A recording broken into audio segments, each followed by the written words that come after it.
Hello, I'm Tech Sergeant Jordan, and today I'm going to give you my leadership presentation.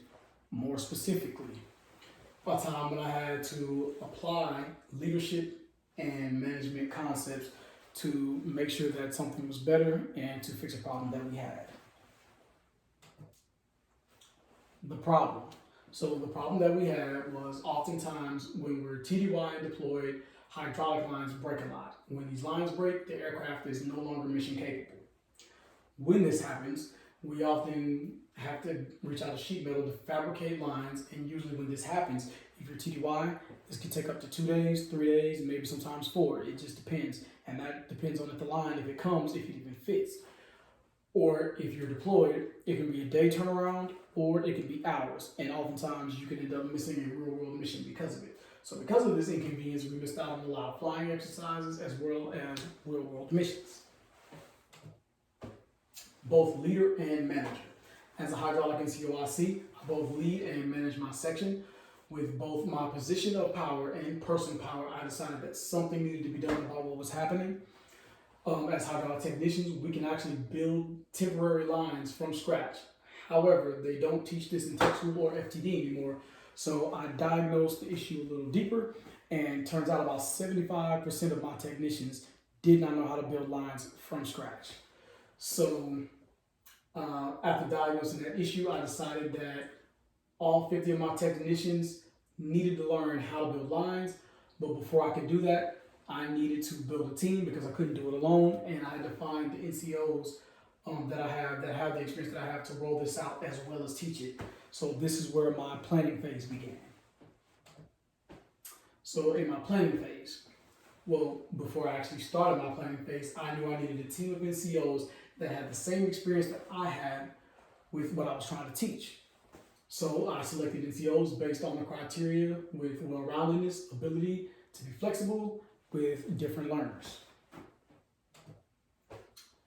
So, building my team, which was still in my planning phase. All of these guys, I gave them free range to fall in the position that they wanted to fall in, but also me being an NCOIC, I know my guys and I know my NCOs. And knowing them, when they fell into their positions, they actually fell into the position that they actually fit. So Staff Sergeant Amaya Reddy, those were my creators. They were tasked with coming up with a plan, how we're going to teach this class, what are we going to teach in the class, and the best way to make it general so we could appeal to all technicians. Swidinowski and Croft, those were my executors. They were tasked with finding out what materials we need, finding out how much of it we have, how much we have allotted to us, and things of that nature. So we know how much material we need, how much we have, and so we'll know what we have to work with. Staff Sergeant Lamb, he was my refiner. So oftentimes Lamb is he is actually the best trainer that I have. So oftentimes we come up with training plans for new airmen that come in. He looks at the training plan, and there's a lot of times where he says, we need to take this out, this is no longer applicable. Or hey, we might need to add this in. This is something that doesn't happen often, but they might run into this down the road if they're TDY and they're by themselves, so they need to know it. Staff Sergeant Pennington, he was my advancer. He was tasked with making sure that everything moves along in these stages, or once we got everything together. That's one thing Staff Sergeant Pennington is good with, making sure that everything moves forward, making sure it's moving at a steady pace. If there's a holdup, he's always asking questions and things of that nature, and that's why I chose him for that position. So also with choosing this team and with the positions that they fall in, they work really well together. Their team performance is really well. They have a lot of morale. Their team dynamic is great because they just have a lot of chemistry. So with choosing this team, the pep stage was short, and also the Z was pretty much perfect with the way that they execute everything. So that was the reason why I chose that team. In the planning phase, I gave my team my scope, I gave them my timeline. There was no problem with cost, so there was no reason to go over the budget. And I gave them what I expected as far as quality and performance.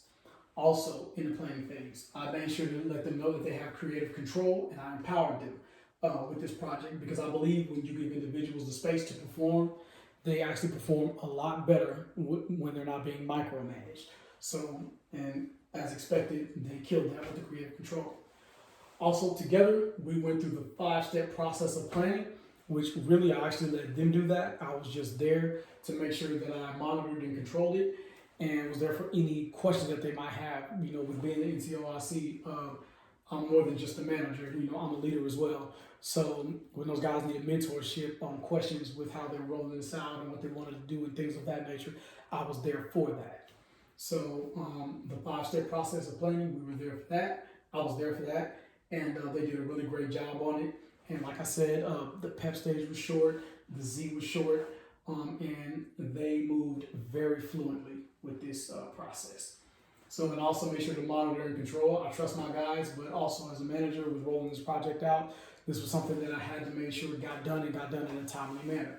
So I made sure to check up on them, see how they're doing, you know, here and there, where are things at, you know, are you hung up anywhere, and things like that. So the execution when it all came together. So when it all came together and it was said and done, we ended up holding 6 classes to ensure we included every hydraulic technician, because we don't want any airman left behind just in case if they had a class that day or, you know, so on and so forth, a medical appointment, anything. Each class was taught by 2 NCOs to ensure accommodation with training styles. I believe that, you know, every airman learns differently, so I switched the NCOs up with every class.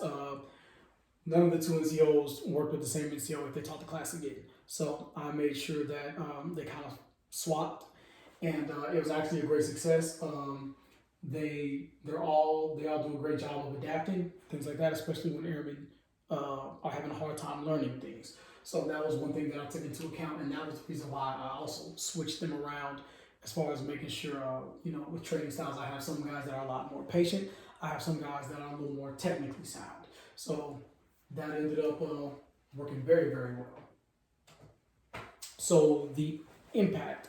With being a project manager, using the skills that were learned in this lesson, I was able to make sure that things were done on time. I was able to make sure that it was very precise. I was able to make sure that everything was rolled out perfectly. And with those manager skills, project manager skills, it made sure that the project went on without a flaw. And also with the leadership side of it, giving those guys complete creative control, knowing my guys, knowing where they needed to be, know exactly where to put them to make sure that the project was a complete success. So the overall impact was great. Everything in this lesson that was taught was everything that I implemented, and it made sure that this went very smooth, fluent, and we actually rolled it out pretty fast. We actually were able to roll that out within a week. So with the project manager skills and with the leadership skills, being there to be able to also, hey, maybe we should tweak this, or when they had any questions like, hey, what can I do better? Being there to be able to tell them what I think they could do better to make it better.